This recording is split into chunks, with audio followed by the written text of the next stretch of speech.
Welcome back, everyone. Blended learning, also known as hybrid learning, is an approach to learning that combines online materials and opportunities for interaction online with traditional place-based classroom methods.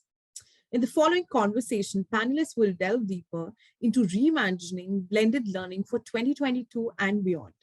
Please welcome Sudakshina Bhattacharya, CHRO, HTFC ERGO General Insurance, also the member for Economic Times HR World Advisory Board. Joining Sudakshina is Amit Sharma, CHRO India for Volvo Group, Divyesh Sindhwaad, who's a Regional Vice President, Skillsoft, and Ruchira Bhardwaja, Joint President and CHRO, Kotak Life, as the session moderator. I know you all are supercharged for this one, so keep sharing your learnings and reflections and aha moments from the summit to the outside world using the hashtag #ETHRNextTech.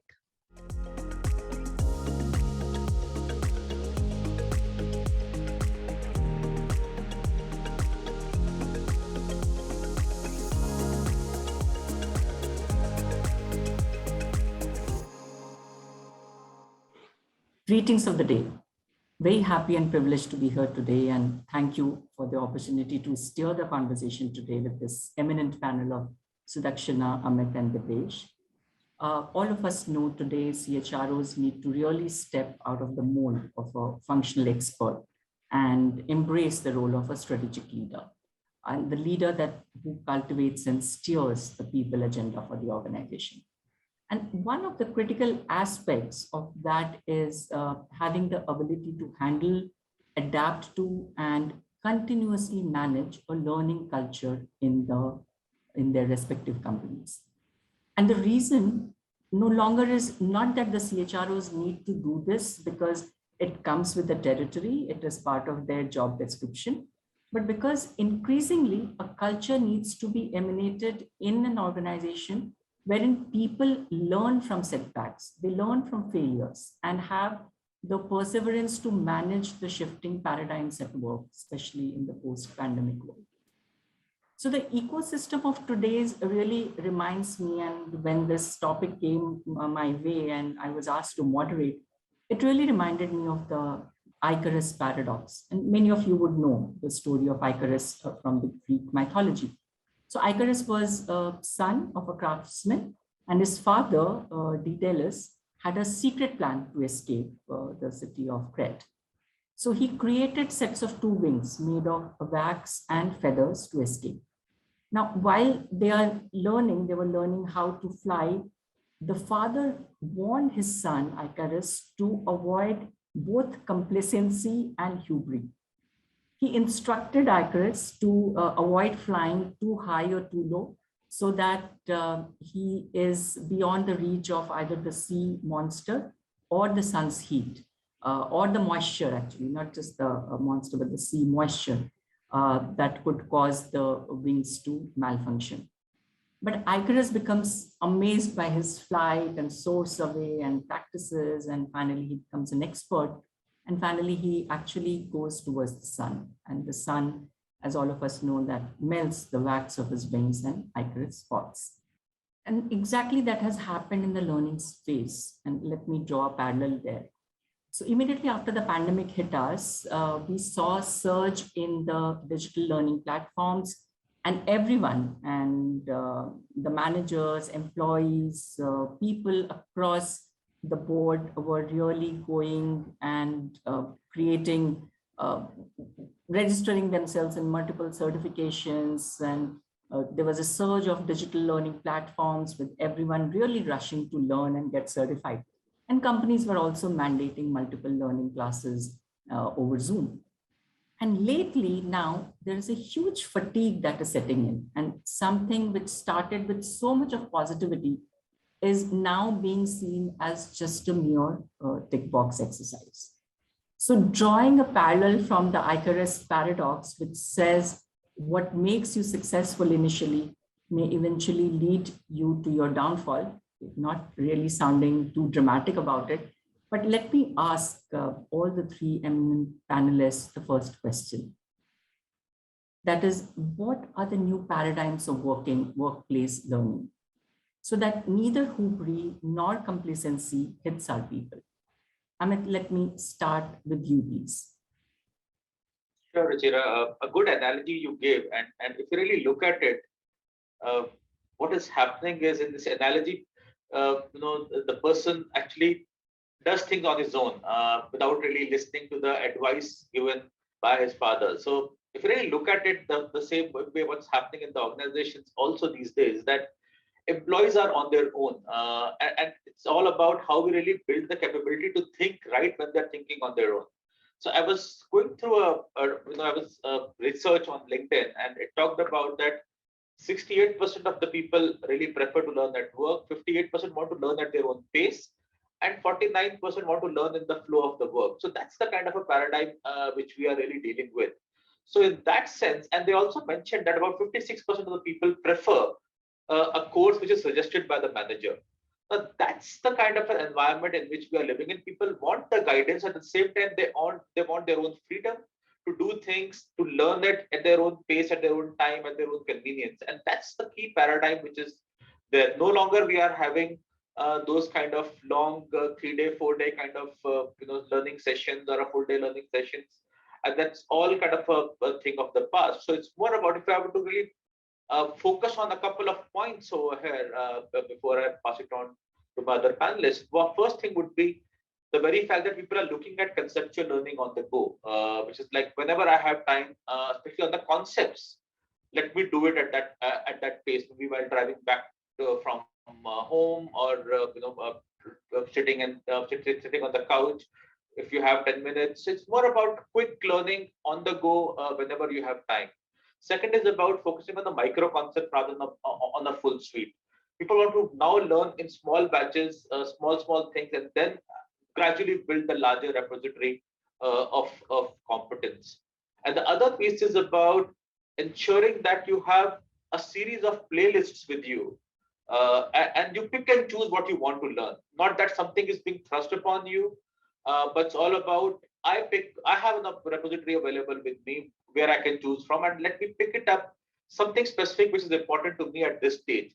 And I decide what that stage is, and not somebody else decides. So I think these are the three paradigms which have really shifted over the last few years in terms of the space of learning. Thanks, and that's really I like this entire piece of people really taking time out to learn the micro concepts and creating a playlist, and that's, I think, a very positive aspect that has come out post the pandemic. Divyesh, what according to you are the new paradigms of workplace learning, so that the companies keep trying to disrupt themselves through innovation and avoid complacency? Sure. Thank you so much, Ruchira. And, love the parallel that you drew between the story of Icarus and, what's happening from a learning space right now. So I agree with what Amit just shared. Okay. If you ask me honestly, over the last 2 years, we've seen so much in terms of digital replacement from a learning point of view, right? I think at the start of pandemic, every organization looked at learning as a medium of engagement. They wanted people to build new skills. For the disruption, nobody was prepared, and therefore, quickly shifted to digital tools and resources to make sure that there is something happening from a learning point of view. There is some engagement and all of those. Now, if you look at, from a future point of view, what I think is going to be from a new paradigm is how do we take that learning digital replacement cycle and truly move to a digital transformation. Now, what I mean by that is basically it's not just about replacing a classroom with a virtual ILT, okay, or an online medium, but basically how do you blend those tools and resources that you have to create a better learning experience with the learner at the center of it, and how do you at the end of the day align this learning to the value that organization is looking for from an outcome point of view, right? Organizations are looking at learning as a lever for them to prepare for the future. So how do you basically bring that learning experience and marry it along with the value for the organization and deliver that ROI and all of those. That's where striking that balance between the learning experience and value is where I think the focus is going to be, and that's where the new paradigm of workplace learning in my mind comes through. Right, and you're right, it has really become a tool for engagement, right? And it's high time that it is now taken to the next level. Sudakshina, your thoughts, please. Thanks, Ruchira, and thanks for the powerful opening. It just helps so beautifully to set the context. The only couple of things that I may want to add to what Amit and Divyesh have already mentioned is that the paradigm that are changing is there's a huge screen fatigue. And with the restriction of being able to do the physical ILTs or physical facilitator-led programs, since we are not able to do that, those are constrained. So the only way to encourage and get the learning going is to reside on virtual programs. So I think what Divyesh and Amit have already mentioned, bite-sized, intense yet small shot, something that people would be more willing to absorb. So that even if it is a 30 minutes program, can we break that into 30 parts or 20 parts, so that one is not needing to commit oneself for 30 minutes of screen time, but can do it self-paced on the go. I don't know where we are going, but or whatever. I mean, it's even if there's a circuit happening at home, and one is doing that walking regime, you have a 1 minute bite-sized learning at your disposal at the time that you can. So I think these are some of the things that we were looking at. The other thing is that, and I think Amit was mentioning that this is huge shift of accountability and ownership, right? It is no more that a supervisor is supervising a team of people.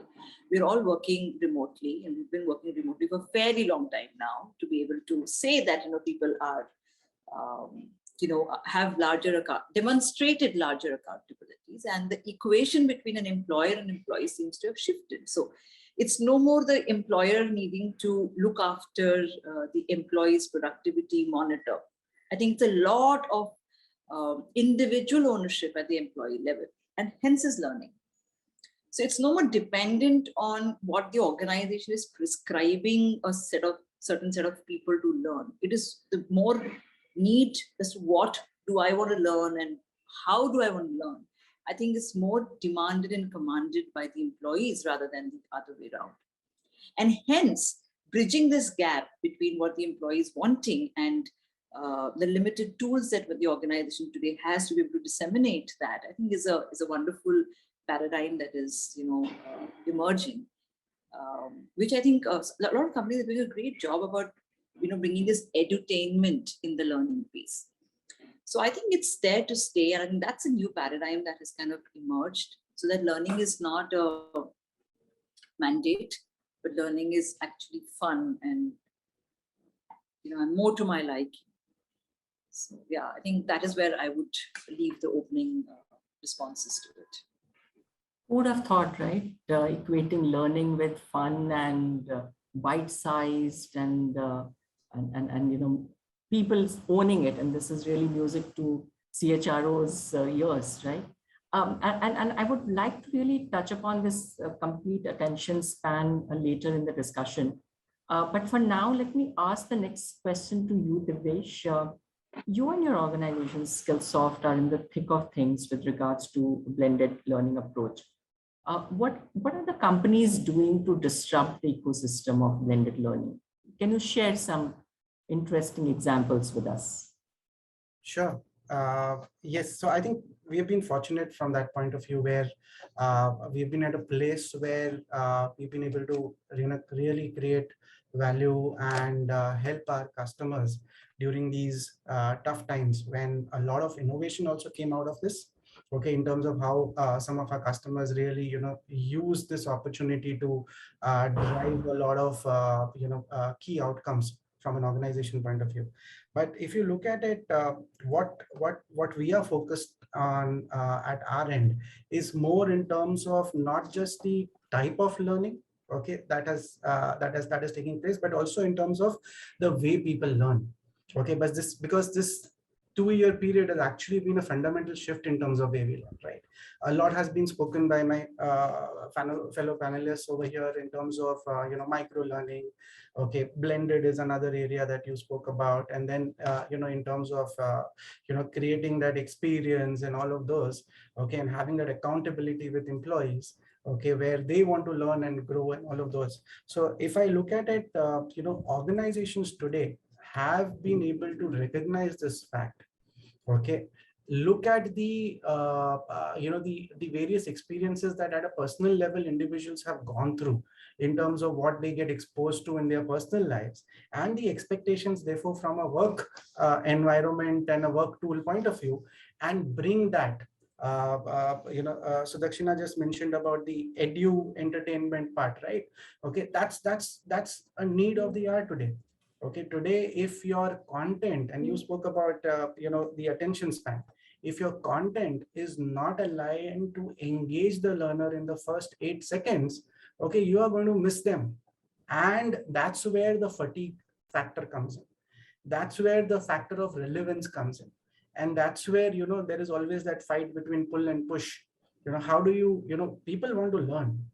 Today, if there are multiple studies which have happened in the market where everybody shows that given an opportunity, people would want to learn, people would want to grow, people would want to build those skills and competencies and for the future. But at the same time, from an organizational point of view, how do we create that ecosystem which facilitates that, given the other constraints which are there? And that's where we have been focused. So whether it is in terms of curating content aligned to job roles, which are aligned to, for example, burning glass technologies, okay, which has the largest repository of job roles and job descriptions and skill sets required for the future. They work with World Economic Forum and all of those, okay, and aligning and creating those. Creating digital badges. We have seen over the last 2 years, millions of digital badges that our learners have actually earned and posted on social media platforms and all of those, in terms of gamification, in terms of recognition and all of those. How do we basically create that personalization? How do we create those tools and engines which are helping organizations take learning to the learner at the moment of need? I think Amit spoke about that. Today people want to learn at the moment of need. I can't learn everything that I may need in the next 1 year today. Okay, I would like to learn when I need it. And at that moment, I need those resources to come in handy so that I can quickly get to what I want, okay, and apply it on the job. And that's where the focus has been from our front at Skillsoft. And a lot of our customers have, been working with us very closely around the same globally as well as in India. Back to you, Ruchira. Great. So let me come to you, Amit. Divyesh spoke about fighting fatigue, making it interesting, edutainment, personalizing the learning. Of course, the learning time itself. When do I learn at my own pace, at my own time? What, according to you, will be the key disruptions in blended learning for 2022? So the biggest disruption itself, which it has done, is around secularizing the entire learning space. It's open for everyone now. Earlier, if you really look at it, you had to be nominated for a learning program in an organization and identify to attend it. The moment it's there digitally on the system, and you can access, anybody can access it anywhere. It just opens the entire workforce to it. So it's no longer a privilege. I remember a few years back, or when I was starting my career, getting nominated for a learning program itself was a recognition. No, wow, you have done something good. You are now being nominated for a learning program. Pat on the back. It was like a reward or an appreciation thing which was being given. Now it's no longer like that. So that's one big disruption which has happened. It's about learning is for everyone, and everybody has access to that. No longer managers can pick and choose depending upon as a tool of recognition. It's a tool of development for all the employees. So that's one disruption which has happened. Second piece is also about the fact that as much as this blended learning is an equalizer, it's also a differentiator. When it's a differentiator, it also means that It's about the fact who has the, do you really have the technology to, or that bandwidth to go ahead and take advantage of it? It's there. Now it's up to you to really pick it up or not to pick it up. It's an interesting combination of two different aspects. It's there for everyone, but still everyone is not really using it for various reasons. So that's the kind of a equalizer and a differentiator disruption which it has happened. And the other piece is about the fact that it's all about, as it doing it at a personal preference of what I want, when I want. That's the key piece. That's how the larger picture is emerging. Now, if you look at it internally, what we have done in Volvo Group, we've created a host of playlists. So what we have done is, it's up there on the system across various topics, and we have said it now. This is something which you, as far as the concepts are concerned, you go there. If you want to go deep into a topic, we also have something which is in person, and that's the combination which we are kind of offering to people. If you are happy with the conceptual learning or the concept, the playlists are pretty much go deep on something else. Then we have these specific programs which are open for you to do that. Again, the focus is you decide what you want to do. We are not really pushing you towards either or both. It's fully up to you to decide and take that call. So that's the key disruption which is coming in as far as we are concerned, and we are seeing that in the case of blended learning, that's going to be the future. Brilliant. I think completely agree with both of you, Divyesh and Amit. And if blended learning really has to thrive, leaders, managers in the organizations will need to democratize the learning aspects, right? For example, my own learning nuggets come from multiple sources while I'm commuting to work. And it's exactly what you mentioned, Amit. And I have to take ownership of my learning. It is out there. It is on LinkedIn, on Twitter, multiple books, authors, they are all really writing about it all the time. And it's just you to pick it up and start learning. I think I am going to have my own playlist. That's one key takeaway from me right away. That's a brilliant thing and such a new age thing, Amit. So thanks. Let me steer the conversation to another critical aspect in the post-pandemic world, and that is really preparing our people on newer skills. So for example, in Kotak, we are extensively researching on the next skills that are required. And already I've taken multi-pronged pan-company reskilling strategy forward. Let me come to you, Sudakshina and Divyesh. What according to you are the key skills of the future? Is a blended learning really the answer to train talent on these new skills of the future? Sudakshina, request you to go first, please. Sure, Ruchira, and that is actually the most appropriate question, I think, in these days. So what are the key skills of the future? I mean, what we've learned in the last 2 years of the world really moving in a dramatically tangential direction was that, how people have tried to balance high tech and high touch, and especially in professions like ourselves, which is to work with a lot of people. I think this skill will be a differentiator going forward. So how skillfully are professionals being able to balance high touch and high tech? The second will be the ability of people to be able to see opportunities in different crises. And there have been millions of examples of that. And like, all of you, learning people have been saying about news, books, articles, podcasts, everything talks about, whichever mode of learning, I think skills that people are talking about are a little different from the traditional skills of decision making, agility, strategic thinking, and stuff like that. But that narrative, to my exposure, I think has shifted to more like resilience, perseverance, ability to see opportunities, adaptability. I think these skills were never so pronounced as much as it has been.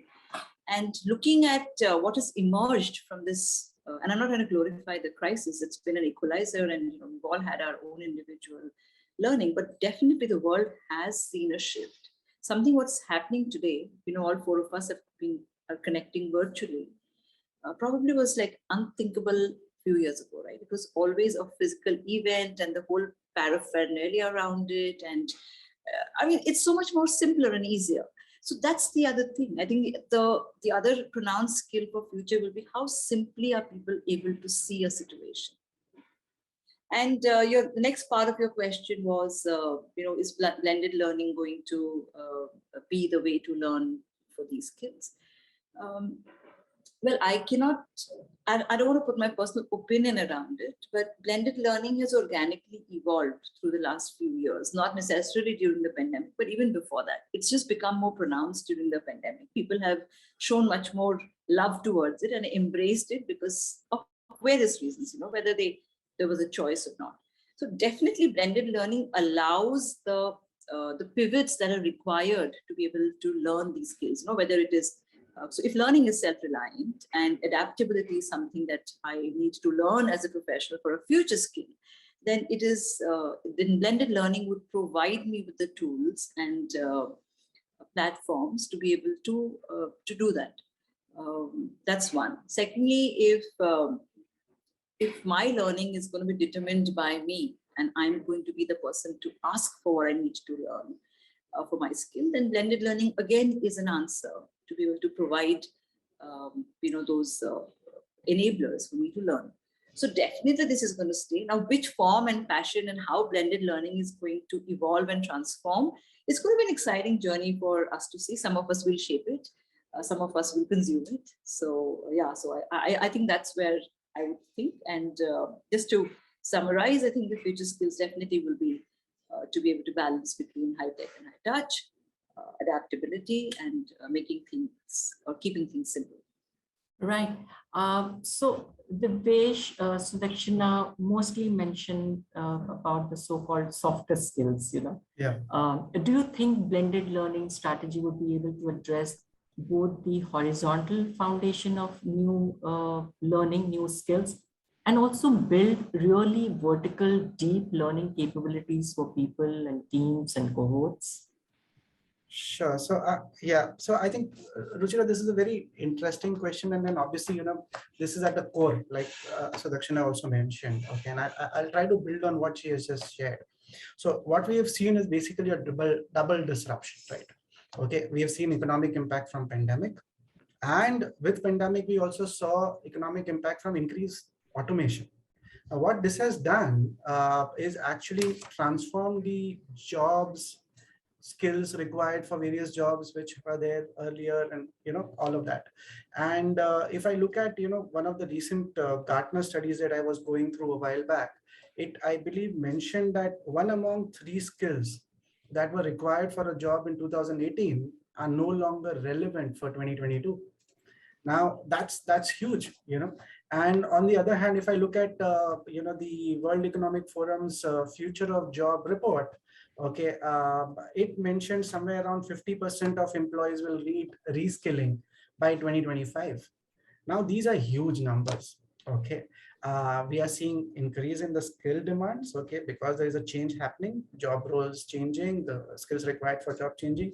We are seeing a large number of workforce requiring reskilling. Okay, and if I look at it from a skill point of view, what are those skills which are going to be relevant? I absolutely agree to what Sudakshina mentioned. It's going to be around a combination of digital fluency, because digital is going to be a bigger part in every role and every function, and power skills. I would rather call soft skills the power skills, because they are the ones who are going to actually help us propel to the future.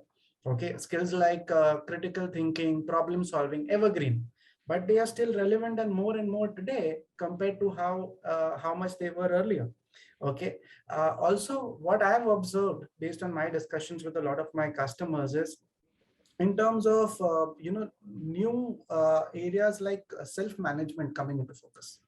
Okay, active learning is very important. Resilience, I think Sudakshina spoke about resilience. Stress management, stress tolerance, flexibility.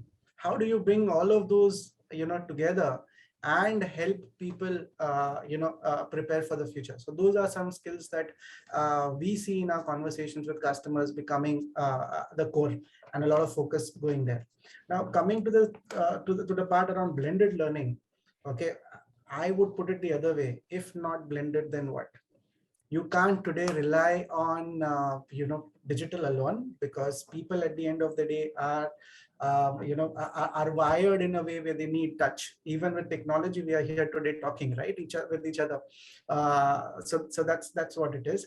And traditional learning means, again, one of my customers said it jokingly, saying that my CEO has got a flavor of digital and the cost benefit. Okay, my CFO supports him. Now who am I to actually go back and ask them to invest again on the classroom and all of those? That's not going to happen. Like I said earlier, things have changed. The way we consume learning has changed, and going forward, it has to be a marriage of these two areas. How do we bring technology and in person, okay, and bring scale along with it?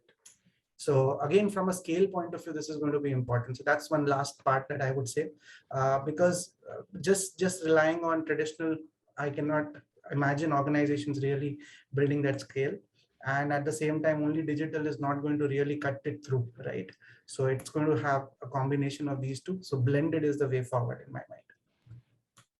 So if not blended, then what? And thankfully, both CEO and CFO are on board. So let's bring the house down. What effectively I heard you saying that an organization where the HR's approach is aligned with the overall business strategy of the present, but has an extremely keen eye towards the emerging trends of the future.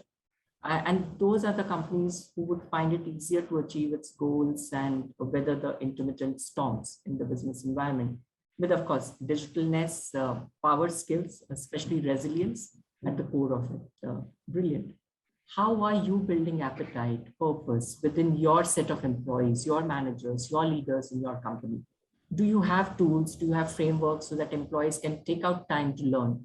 Amit, you also pitch in if you have seen anything elsewhere. Divyesh, you please pitch in if you have something to add here. Over to you, Sudakshina. Ruchira, I'll probably share what's working for us as an organization. So I think the philosophical approach at HDFC ERGO is to create an ecosystem where pull works a little more than push. And that's something that we've also kind of seen. Now, what makes pull work over push? If we take the premise that people want to learn what they want to learn and not necessarily, respond to prescriptive methodologies of learning. So then obviously different strokes for different folks, the level of customization. And that can also create a lot of exhaustion for the people who are doing it, whether the creators of content, whether the facilitators. Yet, the degree of customization that an organization does for learning creates an ecosystem where people, what's being done resonates better with everyone else. That's number one. Number two, and I think life comes a full circle. I think what's coming up more dearly now is that on-the-job learning is making a comeback. With all these long working hours, working from home, fatigue around it, how can learning be made a part of the job so that it's not looked at something which I also have to do? So whether it's, residing on the concept of edutainment, or whether it is, it's like a shot which happens, every few hours that an employee can take. So whether you call it a learning hour, I mean, something that works for us is like a learning day or a learning hour, because then it's a part of the culture. So it's not like, you're getting different sets of people to embrace what's being created at the organization. This is a way that it can get more effectively disseminated, and something that, as I said, that I'm not providing the solution, but I'm just saying what's kind of worked. And great. Amit, Divyesh, any examples quickly, 1 minute each. Then we go to the last part of the discussion.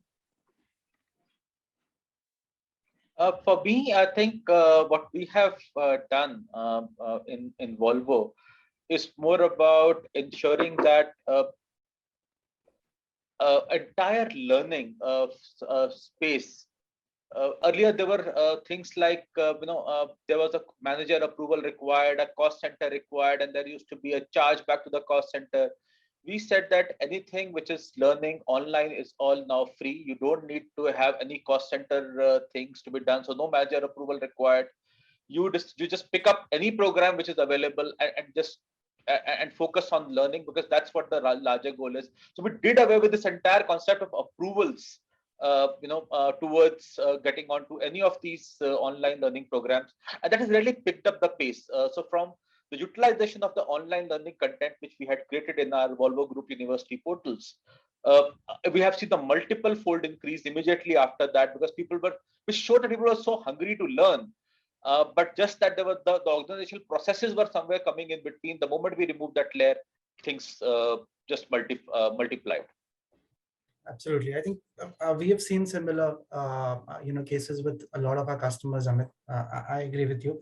And just to add on that, what we have been doing at our end is in terms of, I'll go back to the personalization factor. Okay, how do we basically pre-curate learning journeys in terms of helping people prepare for various roles for the future? And how do we bring that to a learner based on their profile? Okay, so there's a lot of work that we have done in terms of building those algorithms using trillions of data touch points that we have between the learners and the content that Skillsoft offers over the last 2 decades. And that's along. So we did an exercise with IBM Watson in terms of actually creating those algorithms, and how do we basically bring out those relevant pieces of content which a person might be looking for in front of them based on their learning history, their learning preferences, and all of those, and make it available to them along with those roles and job profiles for the future, so that we can actually drive that adoption. So that's seen a lot of impact in terms of learning, consumption, in terms of creating the pull that Sudakshina mentioned about, that she's been doing at HDFC ERGO, and that's what has actually made us more relevant for our customers. Yeah. And then nudging also employees once in a while by showcasing the relevant content in front of them. Exactly. So I just that nudging part actually brought me to one more thing I just wanted to highlight. Okay, so on our mobile app, we have created something which is similar to your fitness band and your fitness watches and all of those gadgets that nowadays everybody uses, where you say, okay, you want to take 10,000 steps a day or something like that. So we have tried to create that from a learning point of view. Okay, so a learner can then decide, okay, for a week I want to have actually say 60 minutes of learning a week, or a 45-minute learning a week, or something like that. And the app that keeps nudging you, okay, you have done 15 minutes this week, and we are sitting on a Friday evening, here is something that might help you get to your goal of 1 hour.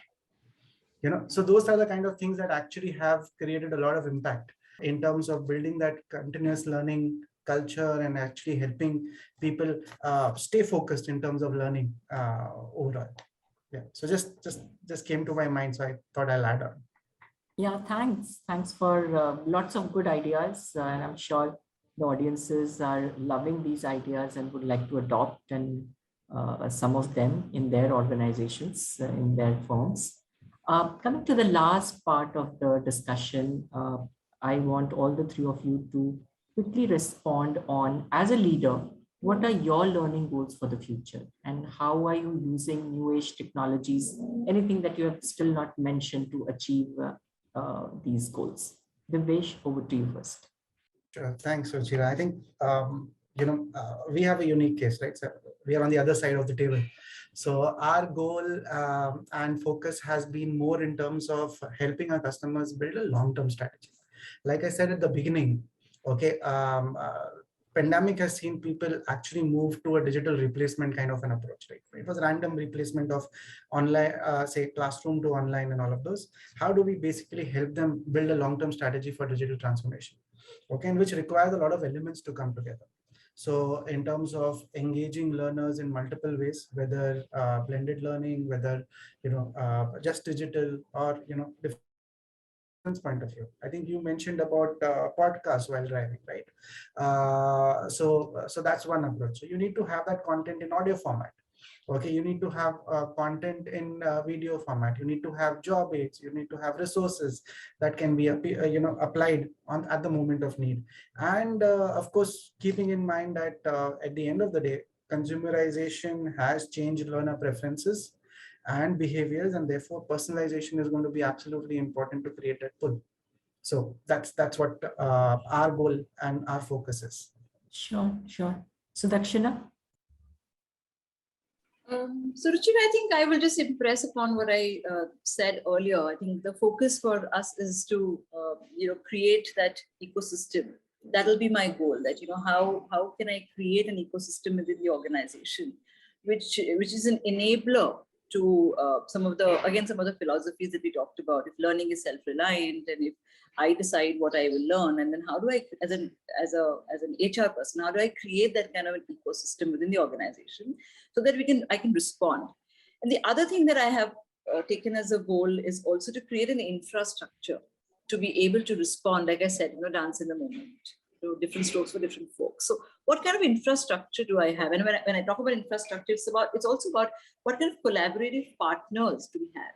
Where can I lean on? I mean, can we lean on people like Divyesh at this organization saying, listen, this is what's going on in my organization right now. This is the burning issue. Can you do something about that? So creating that network, building that infrastructure, and creating that nurturing ecosystem where people don't feel awkward, or they don't feel challenged to be able to say that, what, this is what I want to learn, even if it is not in line with what the organization is prescribing. Like Amit spoke about, creating an inclusive environment, right? And so I think they're all very beautifully interconnected. Like, how can I create that inclusive ecosystem where I'm not singled out if I call out and say, listen, I need to learn more about self-management, or I need to learn more about anxiety and things like that. So I think the more these kind of things happen, and my goal as an HR person would be to create some of these things as pivots in the organization. Super. That's sure.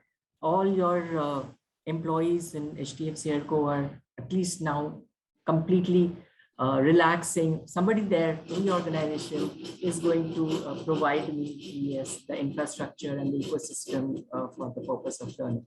Amit, over to you.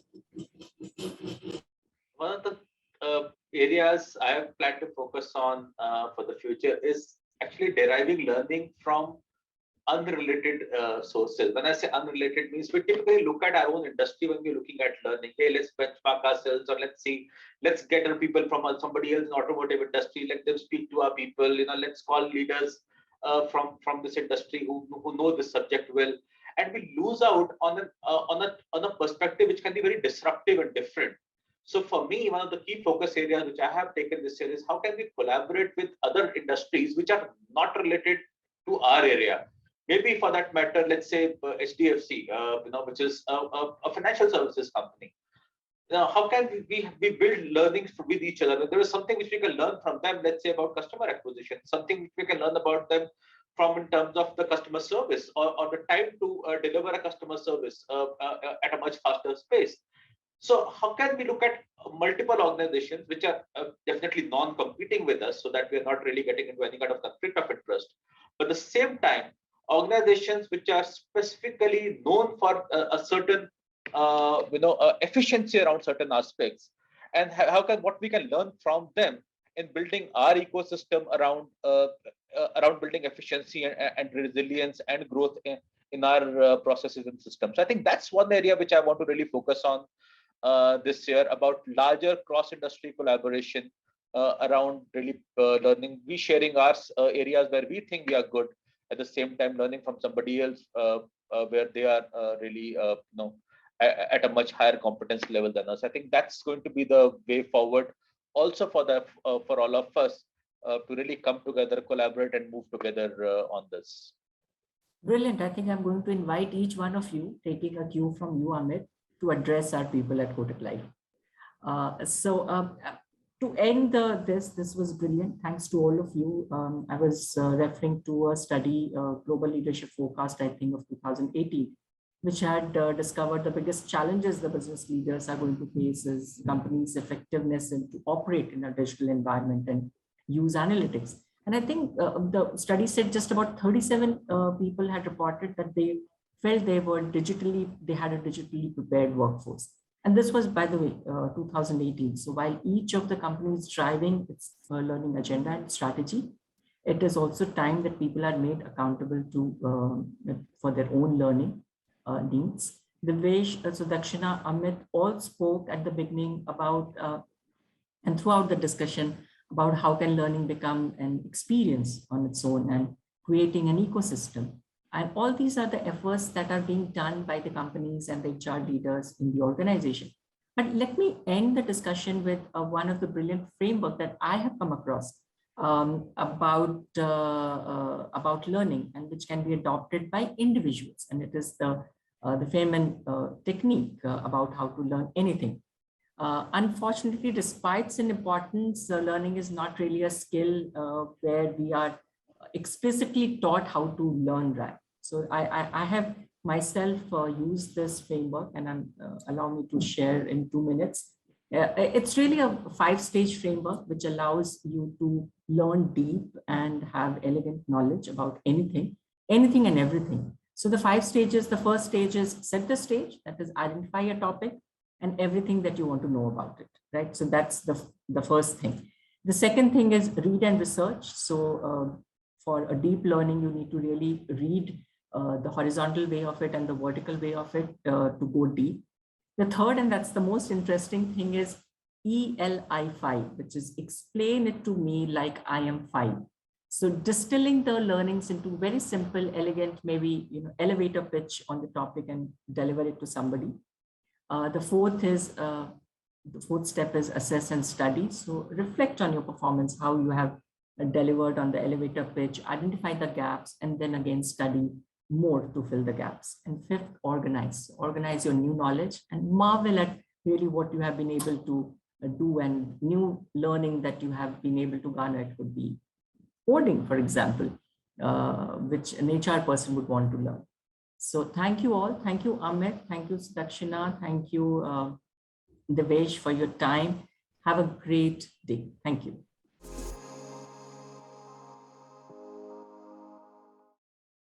Well, everyone, wasn't this just fantastic? Thank you so much, Amit, Divyesh, Sudakshina, and Ruchira. I have taken my notes on the soaring trend and really look forward to learning more. Ladies and gentlemen, as the day progresses, there is much more that we've planned for you. So stay tuned for an exciting day ahead. Make the most of the time by networking with your peers, visiting the exhibit hall and resource centers. See you on the other side now. Thank you.